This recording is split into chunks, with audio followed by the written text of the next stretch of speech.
இந்தியாவிலேயே முதல் முறையாக இரவில் தேசிய நெடுஞ்சாலையில் விமானப்படை விமானங்களை தரையிறக்கும் ஒத்திகை நடத்தப்பட்டிருக்கிறது. அது எங்கு நடந்தது விளக்குகிறது இந்த தொகுப்பு.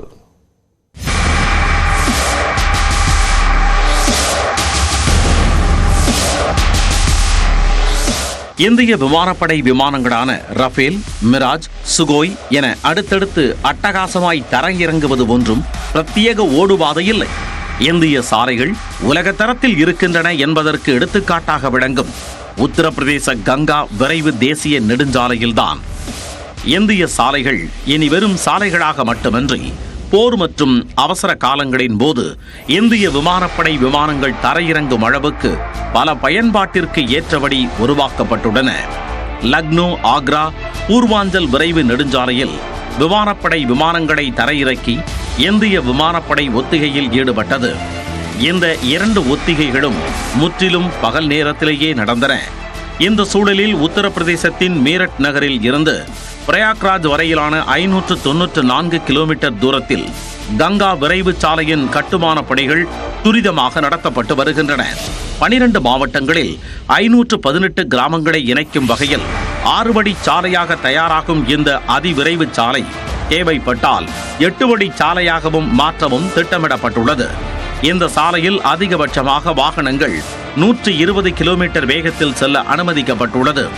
28 மேம்பாலங்கள், 381 சுரங்கப் பாதைகள், 126 சிறு பாலங்கள் இந்த தேசிய நெடுஞ்சாலையில் உள்ளன. 36,230 கோடி ரூபாய் செலவில் இந்த தேசிய நெடுஞ்சாலை கட்டுமான பணிகள் துரித கதியில் நடந்து வருகின்றன. குறிப்பிட்ட இந்த அதிவிரைவு சாலையின் 2 பக்கங்களிலும் 250 CCTV கேமராக்கள் வைக்கப்பட்டு பகல் மற்றும் இரவு நேரங்களில் விமானங்களை இயக்கும் வகையில் அதிநவீன ஓடுதளம் இருக்கிறது.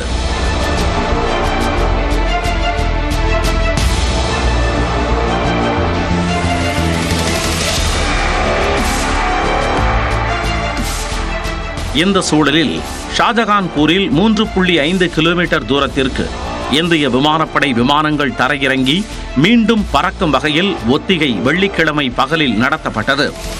இதுவரை நடந்த அனைத்து தரையிறங்கும் ஒத்திகைகளும் பகலில் நடந்த நிலையில் முதல் முறையாக இந்திய விமானப்படை விமானங்களை கங்கா விரைவு சாலையில் இரவிலும் தரையிறக்கி ஒத்திகை பார்த்தனர்.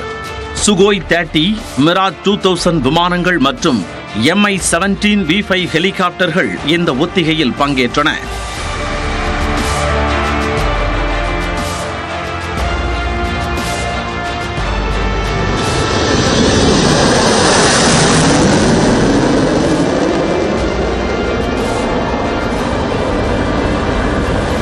பகல்காம் தீவிரவாத தாக்குதலை அடுத்து இந்தியா, பாகிஸ்தான் இடையே போர் பதற்றம் நிலவும் நிலையில் விமானப்படை ஒத்திகையை இந்தியா நடத்தியுள்ளது.